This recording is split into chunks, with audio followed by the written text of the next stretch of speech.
Olá, eu sou o professor Diogo Comba, o Diogão da redação de Português e Literatura também. É assim que você me encontra aqui no YouTube, no Facebook e no Instagram, professor Diogo Comba.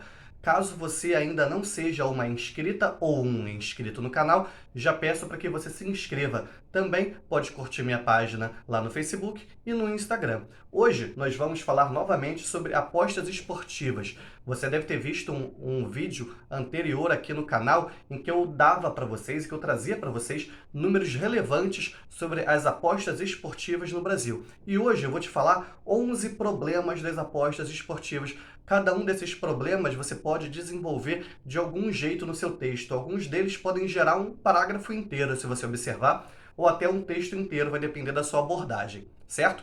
O primeiro grande problema é o vício. Apostar em jogo, participar de certos jogos como cassino, bingo, sinuca, videogame e afins pode te deixar viciado. O nome do vício em jogo é ludopatia.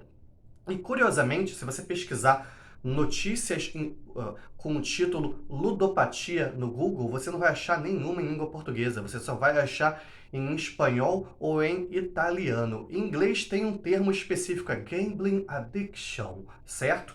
É um problema muito grave, já é reconhecido inclusive pela Organização Mundial de Saúde como doença, embora seja tão pouco comentado. O segundo problema é o prejuízo financeiro. Muitas pessoas começam a apostar sem parar. Muitas vezes os mecanismos desses sites de aposta exigem que você faça lá primeiramente um depósito, aí você ganha um bônus, mas aí você é obrigado a fazer tantas apostas.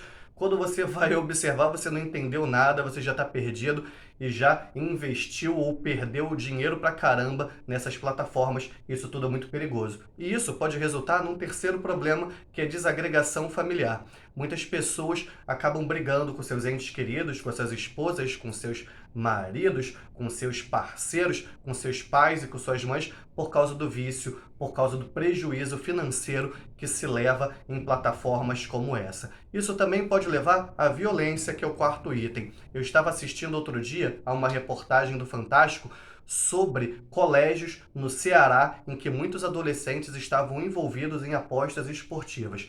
Muitos desses adolescentes acabavam brigando com a sua família, acabavam tendo desentendimentos sérios com seus pais e com as suas mães, levando seus pais e suas mães a prejuízos, e muitas vezes eram adolescentes que acabavam sendo intimidados por outros adolescentes que estavam, de certa forma, numa posição superior nessa hierarquia de apostas, ou então com os verdadeiros mandantes dessa grande máfia das apostas esportivas irregulares que estavam ocorrendo por lá. Aí você me diz, mas Jorgão, e se legalizar, não vai melhorar isso?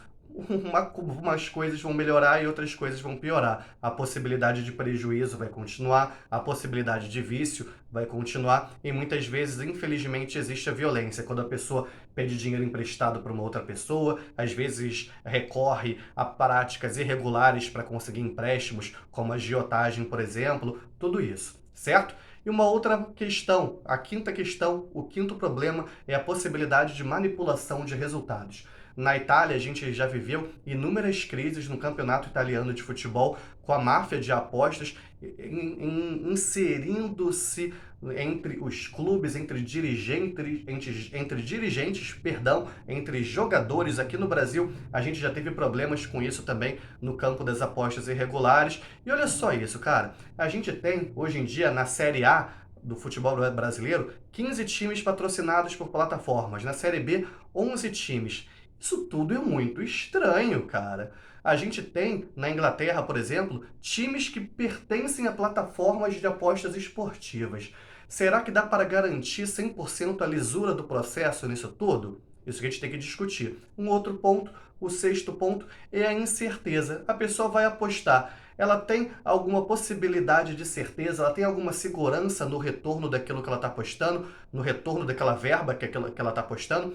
Existem pessoas que já dizem que as apostas são fonte de renda. Às vezes contratam consultores. Isso até aparece, por exemplo, no seriado Everybody Hates Chris, ou Todo Mundo Odeia o Chris, que o Chris começa a dar palpites esportivos, alguns palpites são muito bem sucedidos, e a partir daí o Cris é chamado de Cris Tiro Certo. Num dado momento, a família dele é até ameaçada por pessoas ligadas à máfia de apostas, tá vendo? Mais uma vez a violência aí. Mas é um campo muito da incerteza para a geração de renda. Não pode ser considerada uma fonte de renda a aposta esportiva. E uma outra questão, a sétima questão, a gente já viu que é um vício. Mas onde se tratar desse vício, certo?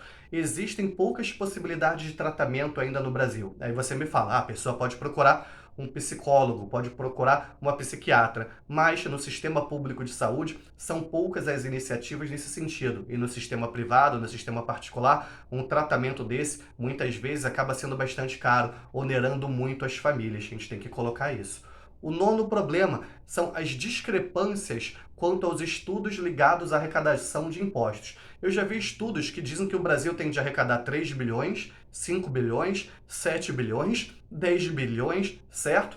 Fica muito complicado não ter um estudo mais sério, mais aprofundado, mais amplo nesse sentido para saber quanto isso tende a render realmente para o Brasil. E uma outra questão, agora a nona questão, a maioria dessas plataformas ficam localizadas, ficam sediadas em países europeus, em países do exterior. Europeu só pode ser do exterior. E muitos desses países são paraísos fiscais. Para onde está indo esse dinheiro? A maior parte desse dinheiro não vai ficar no Brasil. Por que que não se cria, de repente, uma estatal específica para as apostas esportivas? Está vendo?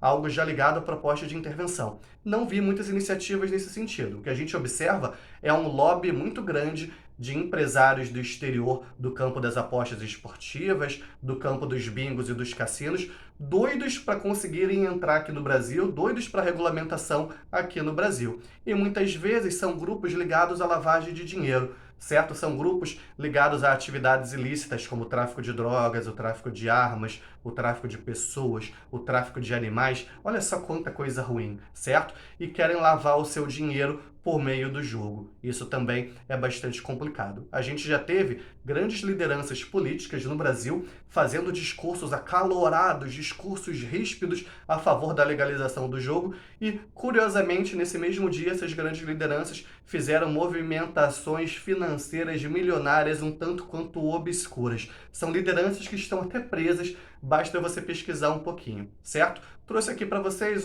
10, 11 problemas ligados a essa questão das apostas esportivas no Brasil. Você procure assistir ao vídeo que eu coloquei antes, os números quanto às apostas esportivas no Brasil, os números e as informações. Aqui eu trouxe os problemas, certo? Se você quiser que eu faça um vídeo falando do ponto positivo, eu acho que já deu para perceber que eu sou contra a coisa toda do jeito que está sendo, certo? Preciso me posicionar nesse momento. Se você quiser fazer que eu faça um vídeo a favor, comenta aí, dá bastante like, dá bastante visualização que eu faço mostrando o outro lado, até para poder te ajudar caso a sua opinião seja diferente da minha, certo? Sou o professor Diogo Comba, o Diogão da redação de Português e Literatura também. Que a força e a inspiração estejam com vocês, sem dizer adeus jamais.